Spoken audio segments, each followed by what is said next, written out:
ازيكم يا حبايب قلبي، عاملين ايه؟ وحشني جدا جدا جدا. يا رب تكونوا بخير كده وبصحه جيده. النهارده طبعا ده تاني اوردر بقى يطلب مني. عملنا بقى فضلة خيركم ايه؟ مطلوب رز معمر. ادي رز معمر، وادي طواجن المكرونه البشاميل، وطاجن مكرونه بشاميل برضو بس كبير شويه، ومطلوب برضو رز، وفرختين محمرين زي ما انتم شايفين كده مشويين في الفرن كده بالصلصه. دهنهم زبده وصلصه ودخلتهم الفرن بعد ما سلقتهم. حبيت اوريكم شكل الاكل اللي مطلوب مني قبل ما طبعا ايه ابدا اغلف الاكل ده. فانا قلت اوريكم الاكل الاول عشان برضو حبايب قلبي اللي كانوا بيطلبوا مني اوردرات كنت بعتذر. لا انا الحمد لله بقيت كويسه، وبقيت بقدر ان انا اطلع اوردر بجوده عاليه.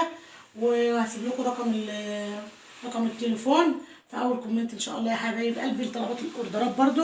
وانتوا شايفين الجمال والحلاوه بألف هنا وشفا. طبعا بقى معايا سلطه برضو خضرا حطها لهم مغلفه لسه، ومعايا طحينه ومعايا مخلل.